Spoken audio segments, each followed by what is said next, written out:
So as you have seen, the first step of initiation is the formation of closed complex. So the next step is the transition from closed complex to the open complex. So transition to the open complex involves structural changes in both the RNA polymerase and in the promoter DNA.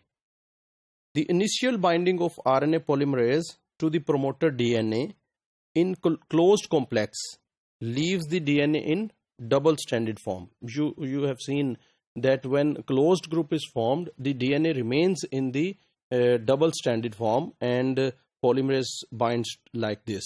So the DNA is still in double-stranded form in closed complex.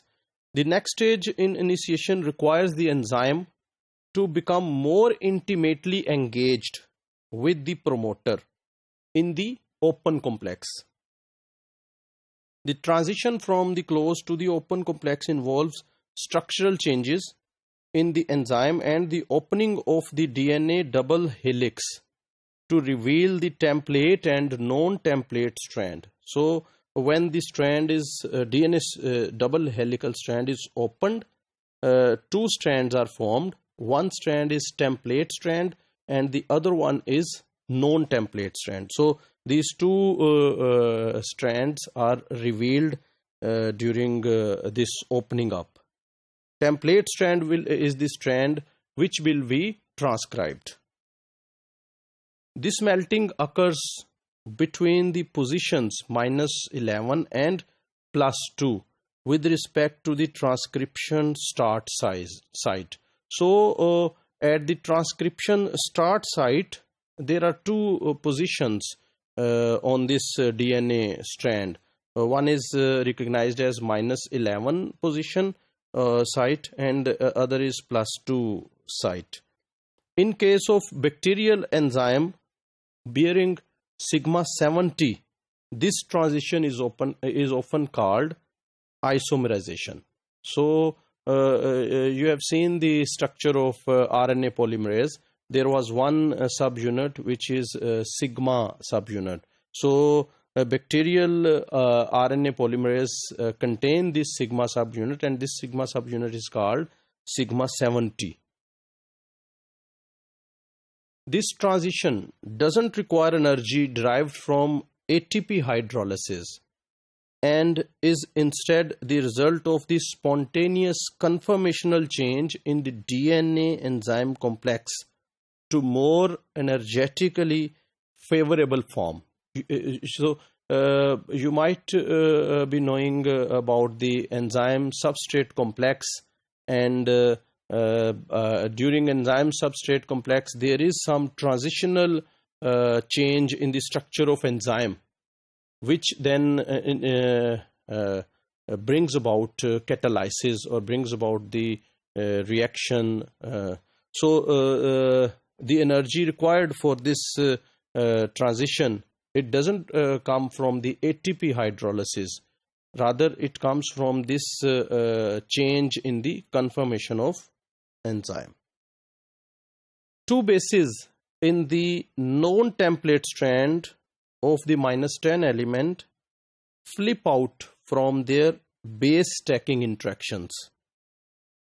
So you know, in the double-stranded DNA, in the center of strand, the bases, they interact with each other. The bases of two strands, they interact with each other, and this we called base stacking interaction.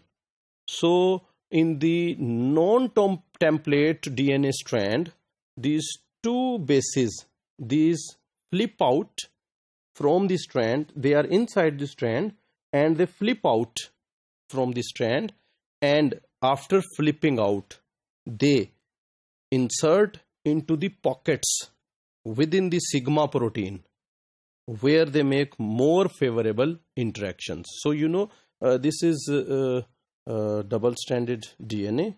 It has opened up after the formation of open complex, and then the two bases from the non-template strand, they flip out, and when they flip out, Here is RNA polymerase attached here, and in this RNA polymerase there is one sigma factor. So these two bases, they are inserted into the sigma factor, and where they make some more favorable interaction.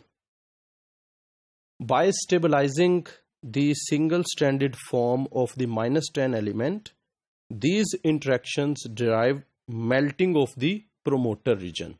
So now the promoter region melts. The melting means the opening up of two DNA strands.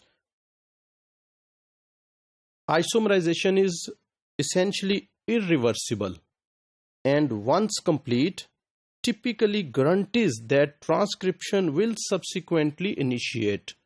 So once these events happen, they guarantee that now the transcription will take place.